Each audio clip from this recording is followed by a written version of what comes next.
Ito yung tamang pagtimpla ng pansit canton mga sisi. Kaya unahin nyo muna yung mantika. Okay, so unahin natin yung mantika.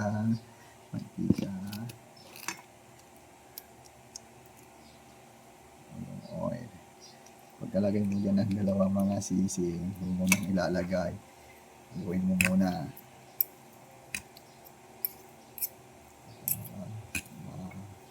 Ma-distribute yung oil natin.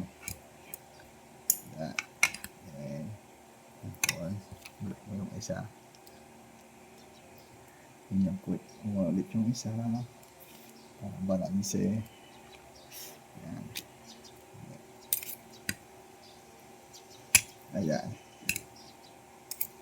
Makikita nyo. Oily na siya. So, makikita nyo, yung mantika is oily siya. And then, sunod nyo yung toyo. Tatlo ulit. Isa.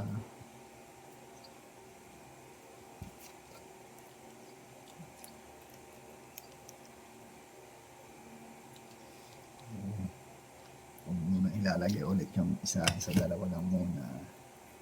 Haluhin, like this. Like this, parang manage.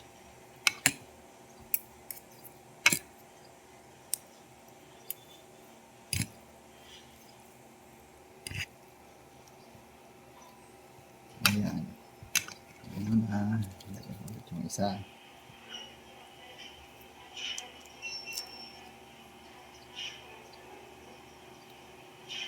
Pagsabay-sabay yung mga sisi kasi hindi balance yung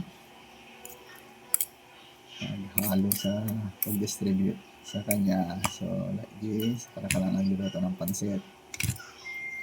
Haluin.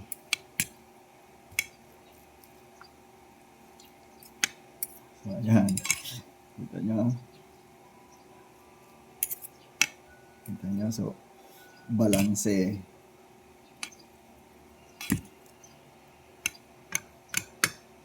Matulad lang sa labyan. Hindi minamadali.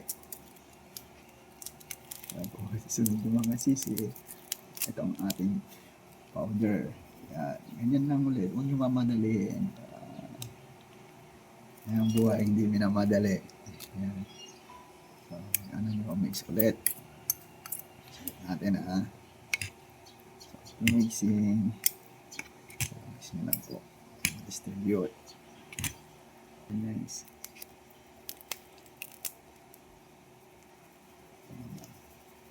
Yung isa is yellow, yung isa is calamansi. Para may anghang. So, balanse. Tamis ang hang na tinatawag.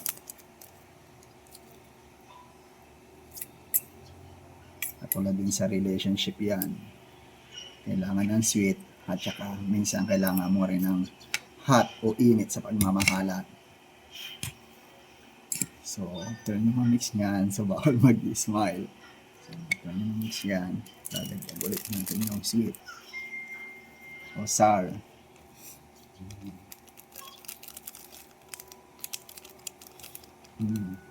So, after nyan, yan. Makikita nyo yung kapit niya sa ating nose, nandun na yung kapit.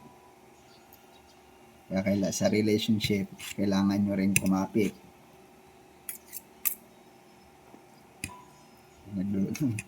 Puro kakubod.